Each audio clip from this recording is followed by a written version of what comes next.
Get treated at home. Every second migrant in Russia hears this phrase when they seek medical help. The fact is that in the Federation, according to the law, migrants from countries that are members of the Eurasian Economic Union can only receive an insurance policy in case of official employment, and these are few. But even if they manage to find an official job, the likelihood that the service will be provided free of charge is minimal, and for the children of migrants, it is completely impossible.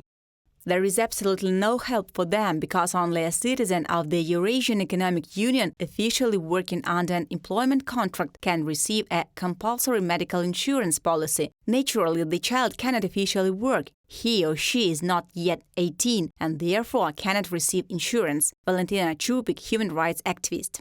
Migrants from countries outside the Eurasian Economic Union are also not entitled to an insurance policy in Russia. The situation is no better for refugees from Ukraine.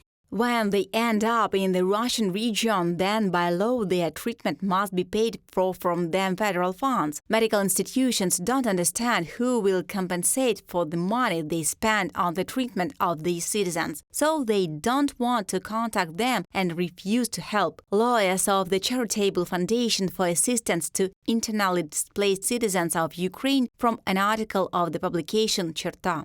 But what can we say about migrants and refugees if it is problematic for the citizens of the Federation to receive high-quality medical care, both free and even paid? And it's not just a lack of medicines or equipment, including because of the sanctions of the European Union and the United States against the aggressor country, but also in the absence of quality medicine in Russia as such. Thus, according to official statistics, the Russian Federation is a state of record-breaking accurate clinical diagnosis. The level of medical errors there is only 2%. The percentage of discrepancy between post-mortem clinical and post-mortem diagnosis is a constant value and ranges from 10 to 20% worldwide. In Russia, it has always been at the level of 15%, and in the recent years it has gone down sharply. Lev Kaktursky, ex-president of the Russian Society of Pathologists, in an interview with Novaya Gazeta. That is only if the legend of positive dynamics can be instilled in the townsfolks, then pathologists cannot.